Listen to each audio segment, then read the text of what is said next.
आप में खेल के भावना था, कैसे नाम रोशन हो अपना पाकुड़ जिला का, यही तो सोच के खेलते थे। अभी कहते हैं बोले इतना बड़ा प्लेयर होकर तुम कैसे आप यही काम करते हैं। बोला काम तो कभी छोटा नहीं होता है, समय संजोग का बात होता है, यही उम्र हो गया, अब तो जीविका चलाना ही पड़ता है, इसलिए दुकानदारी करते हैं। और ये सब पहले पुराना जमाना का जो आदमी है देखते हैं, उन लोग मैंने मुस्कुराहट तो नहीं रहता है मुँह में, उसको दुखी दुखी मालूम होता है। बोलते हैं ये क्या करते हैं पालदा, आप ऐसे इतना बड़ा प्लेयर होके आज यही काम करते हैं। हमारा जानकारी में तो हॉकी, इंडियन का हॉकी प्लेयर है, कैप्टन था डूंग डूंग बोल के, या रांची का, वो आखिरी उम्र में अपना जीविका पालन कर रहा था, घास उस बेच के, गाय का खाना भी सब जुगाड़ करके चलता था। और हमारा साथ जो हुआ, लेकिन और कभी दूसरा प्लेयर से जैसे ना हो। शायरों ने क्या खूब कहा है कि ज़िंदगी भी उसी के साथ खेलती है जो खिलाड़ी लाजवाब होता है। नमस्कार, आपका बहुत बहुत स्वागत है स्वदेशी भारत न्यूज़ पर, और मैं आपके साथ धनंजय कुमार। आप देखना शुरू कर चुके हैं स्वदेशी भारत न्यूज़ का खास प्रोग्राम जनहित वार्ता, जिसका यह 47वां एपिसोड है। और मेरे साथ इस वक्त खेल जगत का वो प्रेरणादायक व्यक्ति और हस्ती मौजूद है जो अपने ज़माने में फुटबॉल प्रेमियों का हीरो था। एक ऐसा नाम, एक ऐसा पहचान बना लिया था जिनका नाम सुनते ही फुटबॉल की फील्ड पूरी तरीके से सज जाती थी। और एक ज़माने में इन ब्रांड थे अपने पाकुड़ जैसे जगहों पर, अपने इर्द गिर्द के 6-7 जिलों में, अंतर्राज्य जगहों में एक ब्रांड थे, एक आइकॉन थे फुटबॉल की क्षेत्र में। लेकिन वक्त के साथ हालात भी बदली और आज किस तरह से अपनी ज़िंदगी को चला रहे हैं वो भी आपको जानने को मिलेगा। सुशील दा से आप सभी को परिचय कराते हैं। सबसे पहले सुशील दा और उनके जो छोटे भाई हैं, आप सब दोनों भाइयों को स्वदेशी भारत न्यूज़ में बहुत बहुत स्वागत है। नमस्कार सभी को। तो सुशील दा, सबसे पहले आप हमारे दर्शकों को अपना पूरा परिचय बताएं, क्योंकि पाकुड़ में आप कोई परिचय का मोहताज नहीं, लेकिन फिर भी आज का जो जनरेशन आपको नहीं जानता है, तो थोड़ा आप अपना परिचय बताएं। अभी सुशील पाल, हरिंडा निवासी। तो ये सुशील पाल जी हैं, हरिंडा पाकुड़ के निवासी हैं। इनका उम्र हो चुका है और बहुत ज़्यादा एनर्जी लगा के बोल नहीं सकते हैं, क्योंकि एक अच्छे उम्र को पार कर चुके हैं, लगभग 85 का एज है इनका। इनकी बातों को इनके जो छोटे भाई हैं, जिनको अपने पिता तुल्य मानते हैं, अपने गुरु मानते हैं, उनके मुख से, इनके तरफ से इनका उत्तर जो है उनके भाई से जानना चाहेंगे। अधीर पाल जी, आपका भी बहुत बहुत स्वागत है स्वदेशी भारत न्यूज़ पर। और सबसे पहले आप बताएं कि आपका जो बड़ा भाई है, जो सुशील दा है, अपने ज़माने में फुटबॉल प्रेमियों का हीरो हुआ करता था, है नहीं? बहुत बड़ा खिलाड़ी हुआ करता था, जिनका नाम सुनते ही कहा जाता है कि महफिल सज जाता था, है नहीं? जो आज के आपके जो आपसे जो सीनियर जो लोग हैं, वो भी आज उस समय को मिस करते हैं, उस खेल को देख के आज भी याद करते हैं। लेकिन थोड़ा बताएं हमारे दर्शकों को कि आपके भैया का तरफ से आप जो हैं उनका अभी प्रतिनिधित्व कर रहे हैं, उनके तरफ से आप बोल रहे हैं, तो आपके भैया में यानी सुशील दा में फुटबॉल के प्रति ये जुनून कैसे आया था? थोड़ा इसको विस्तार से बताएं। वो पहले शुरू में वो कलकत्ता में रहते थे। वहाँ कलकत्ता में वो एक क्लब है, जुगेयात्री नाम के एक क्लब में, टाला पार्क में जुगेयात्री नाम के एक क्लब में वो अंडर हाइट में प्लेयर खेलते थे। वहाँ से धीरे धीरे वहाँ पर बड़ा बड़ा प्लेयर, कलकत्ता का बड़ा बड़ा प्लेयर, जैसे नामी प्लेयर सब, सुकुमार समाजपति हुआ, पीके बनर्जी हुआ, चुनी गोस्वामी हुआ, ये सब का खेल देखते हुए उनका मन में, और वर्ल्ड कप का पहले खेल देख करके पहले, हाँ, बॉबी मूर, मैंने इंग्लैंड के बॉबी मूर और आपका जर्मन का बहुत प्लेयर का खेल देख करके उसमें फुटबॉल प्लेयर बनने का शौक जगा। तो वो अपने मन में बैठा करके वो खेलने का स्टार्ट किया। बॉल लेके मैदान में जाते थे। उस समय कलकत्ता के टाला पार्क में वो प्रैक्टिस करते थे। टाला पार्क में प्रैक्टिस करते थे, करते करते वहाँ बड़ा बड़ा प्लेयर से खेल देख करके वो कुछ ही हुआ।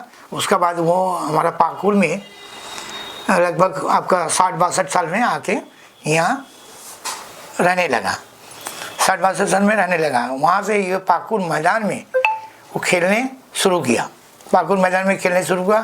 तो उसका खेल को देख मैंने बाहरी बड़ा बड़ा प्लेयर का खेल देख के मैं उसमें क्वालिटी बना और वो अपना धीरे धीरे खेल का प्रति अपना एक से एक कला दिखाने शुरू किया। इसका मतलब कि जो सुशील दा में जो है खेल के प्रति वो जुनून कलकत्ता से ही आया था।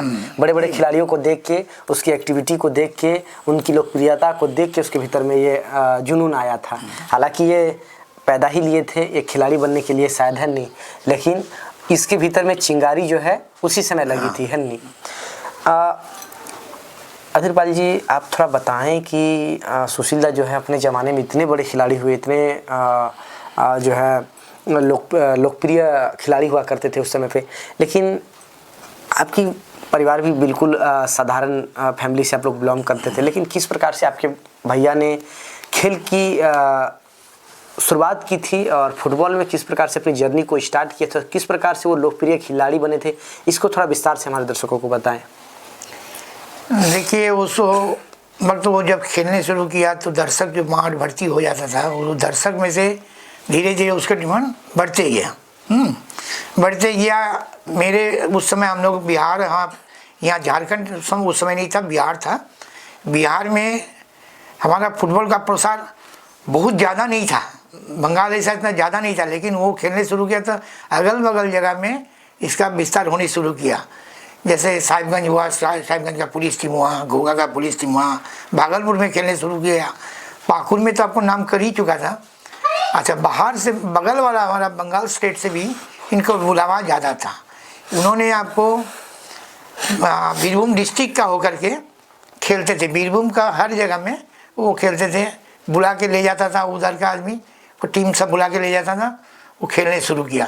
जैसे रामपुरहाट हुआ, साइतिया हुआ, नलट्टी हुआ, आपका बोलपुर हुआ, बर्धमान भी खेले हैं।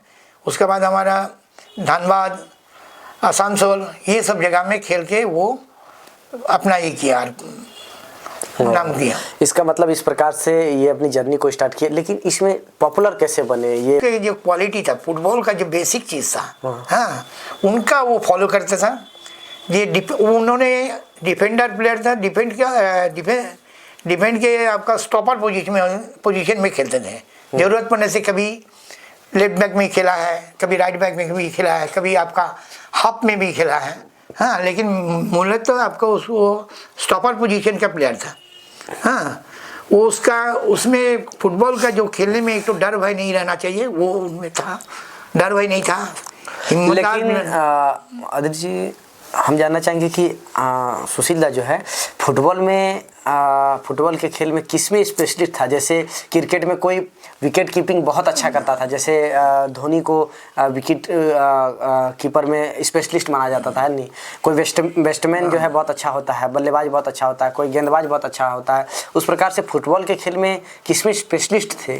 जो वो स्टॉपर पोजीशन में खेलता था, उसमें सबसे बढ़िया था आपका हेडर बढ़िया था, उसका शॉट हाइट रहते हुए भी माथा से आपको मारता था, हेडर बहुत बढ़िया था। उनके सामने लॉन्ग फॉरवर्ड मैंने लॉन्ग हाइट का जो लोग फॉरवर्ड था उसको भी टपक करके वो हेड में आपको बॉल निकाल देता था, अपना टीम को बचाता था।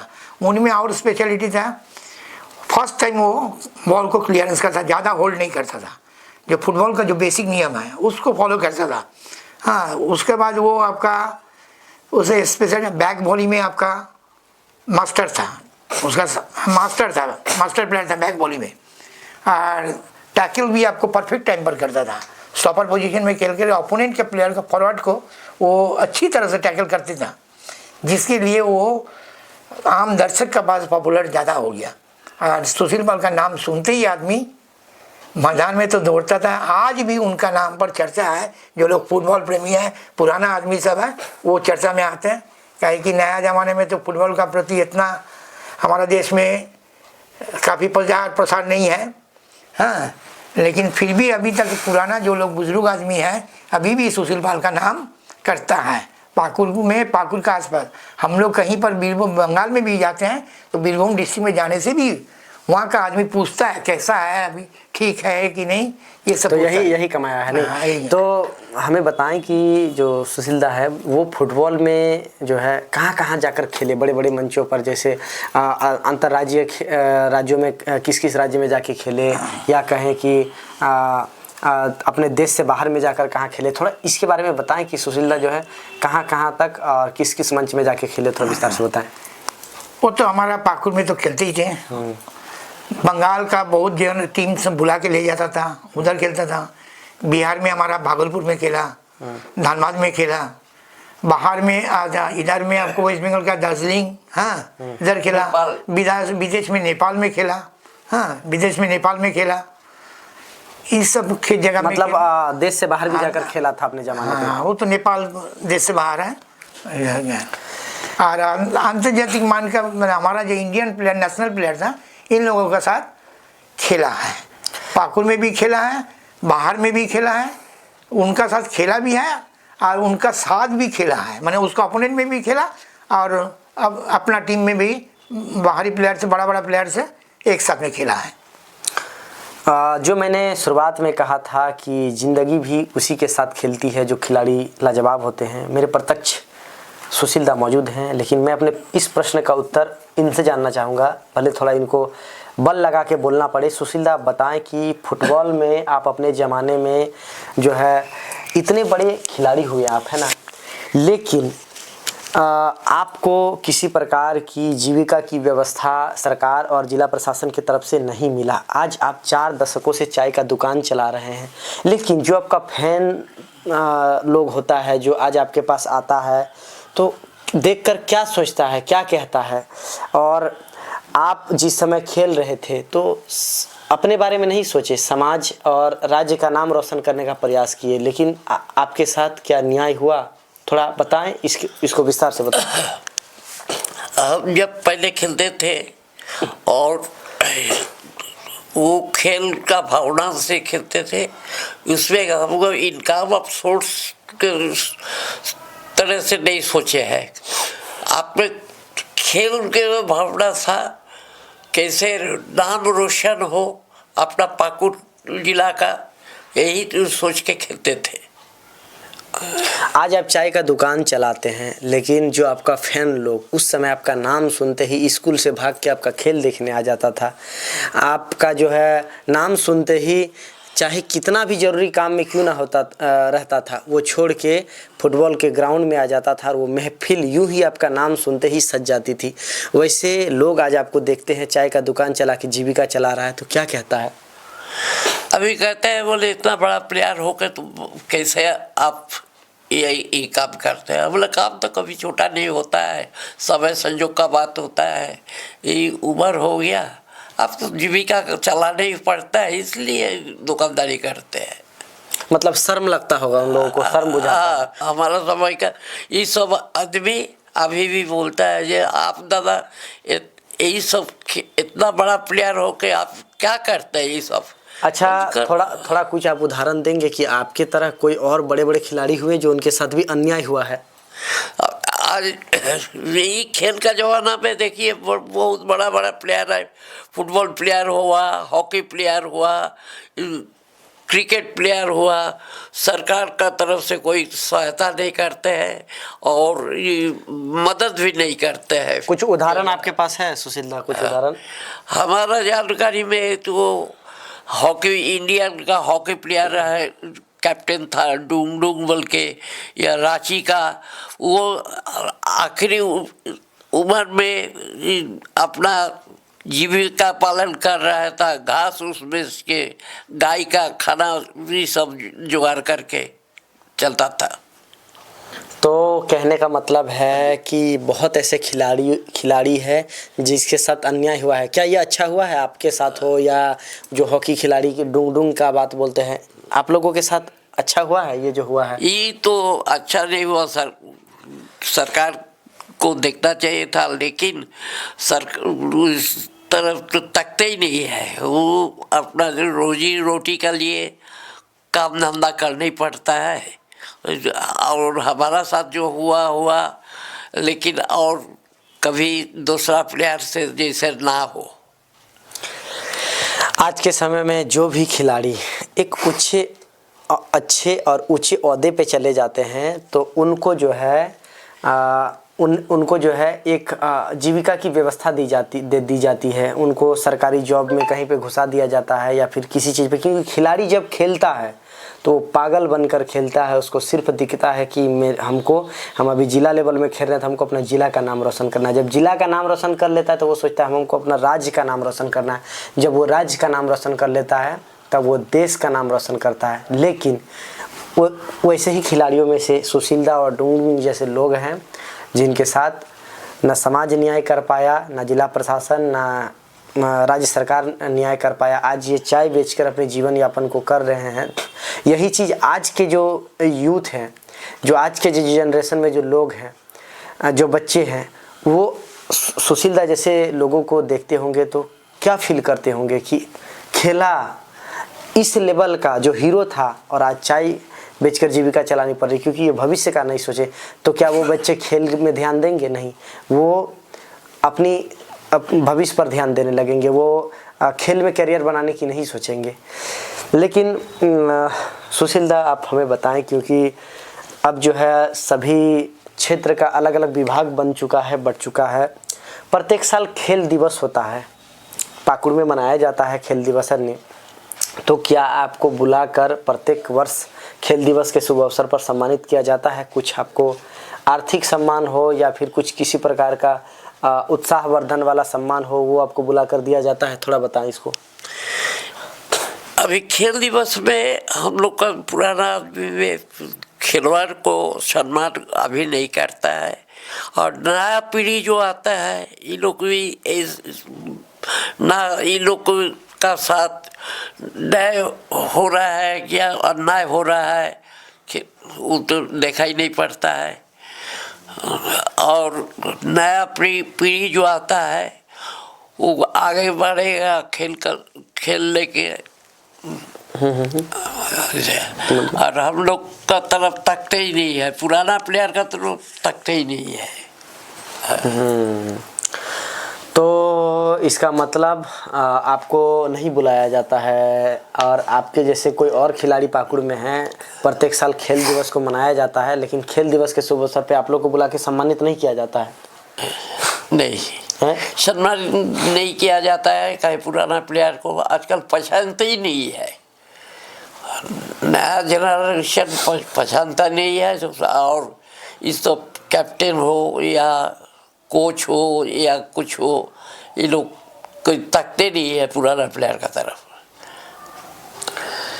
तो आज के जो यूथ हैं, जो आज के जो जनरेशन में जो बच्चे हैं जो फुटबॉल के दीवाने हैं और फुटबॉल पे अपना करियर बना रहे हैं, वैसे बच्चों को आप अपनी ओर से क्या प्रेरणा देंगे? आप क्या सीख देना चाहेंगे? कुछ आप बताएं, क्या होना चाहिए भावना खेल के प्रति उन लोगों का? आजकल नया प्लेयर जो आते हैं वो लोग अच्छा खेले, सबसे मिलजुल के रहे। हम लोग यही चाहते हैं जो वो अपना करियर बनाए खेलने के बाद वो स्टेट लेवल में आ जाए। हम लोग चाहते हैं जो वो लोग बढ़िया खेल के स्टेट लेवल में आए। तो आप यही सीख दे रहे हैं, यही सीख देना चाहते हैं। लेकिन आप जैसे भी खिलाड़ी हैं जिनके साथ न्याय नहीं कर पाया, ना समाज ने न्याय किया, ना जिला प्रशासन ने न्याय किया, और ना ही जो है आपका राज्य सरकार ने न्याय किया। सुशीलदा, अब थोड़ा बताएं कि अब आप इस उम्र में आ चुके हैं, लेकिन फिर भी आपकी भले थोड़ी सी ऊर्जा कम हुई है, लेकिन आप स्वस्थ है पूरी तरीके से? कोई बीमारी है क्या? नहीं, बीमारी नहीं है। कितना उम्र होता होगा आपका? हमारा अभी 82 साल उम्र है। अच्छा। हम सुबह 4 बजे उठते हैं, उसका बाद थोड़ा मैदान जाते हैं, दौड़ धूप करते हैं, उसका बाद अपना घर का काम धंधा करके नहा हुआ के, अच्छा, और हम दुकानदारी करते हैं, अपना चाय का दुकान चलाते हैं? चाय का दुकान चलाते हैं।